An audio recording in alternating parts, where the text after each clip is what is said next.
ngasi numidang waram phongkiba pausiyadagi pau pathokchari ahanbada lakotsage Tata truck ama mai thakhre National Highway Imphal Jiribam lambigi langnom amasung all kaifundai anigi marakta sakhangdaba singna Imphal tamna tilhau purakpa Tata truck ama mai thakhre pulisdagi phangba pauda ngasi ayuk anganmada sakhangdaba singna Tata truck adu khamlaba matungda driver amati handyman adu kumthalaba matungda mai thadok lambani hairi thodok aduga mari leinana pulisna suwamotu kesama lokatuna thijinba haukhre hairi Thamna pokpi ningthaukhong kha khunau lokolda lau suringeida nongmai kaapsillakhre lanjennare ngasi su Imphal East District ki lamlai kendra gi manung sanna leiba thamna pokpi amasung Bisnupur District ki ningthaukhong maningkha khunau lokolda laumi singna lau suringeida Kuki militant singna akan mamongda landa satharakre press na phangba pauda ngasi Imphal East District ki lamlai kendra gi manung sanna leiba thamna pokpi lokolda State Force singna ngak senduna laumi singna lau suringeida singthaktagi afaba makhalgi khulai sing sejanaduna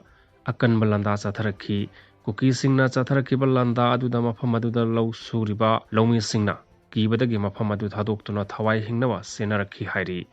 thodok adugi pau phangmadagi mafam aduda Imphal East District Police ki team ama sangsinduna yengsinkheba loinana section tharang lakotkre hairi Amaromda Bisnupur District ki ningthaukhong maningkha khunau lokol dasu laumi singna lau suringeida Kuki militant singna kanba landa chatharakpadagi laumi singna mafam adu thadoktuna chenarakre hairi thodok adugi pau phangbadagi mafam aduda Bisnupur District Police ki masing yamlaba personal sing changsinduna yengsinkheba loinana nongmai kaapsillakhliba mafam aduda sangsinkhre hairi lup tara homdoi ki dima numit tari ni gi manungda pidrabadi makha taba khongjang changsilagani Paujel News Service tagi lokatchari lup tara homdoina taliba demand numit tare ni gi manungda thabakta onthokta batarabadi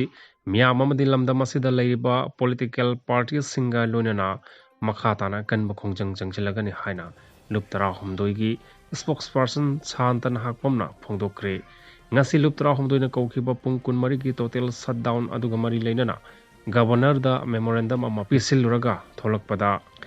Governor Geta Paumi Singa Unabada Ma Makha Taraduna ngasi chathakiba shutdown asida CSO Club amadi Maira Paibi Singna support tobadagi mapung phana mai pakpa ngamkhi ngasi maru oina Governor da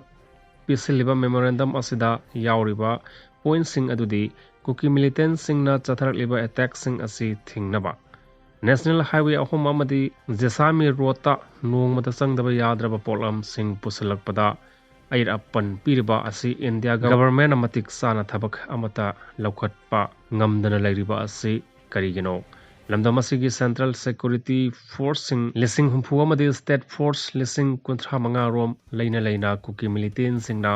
chatharakliba attack asi mayona bangamdriba karigino jiribamda Kuki singna fakiba nupi masa amadi Facebook amadi social media da chendal da I taibagi video ama viral oriba adu sapsana Lengak na tegat piu sahi ani hena lamdam asida irang thoktuna miyamna awaba kya mayau naringai sarak asida BJP na tongan ba scheme amadi policy kaya gi campaign toba adu lepiu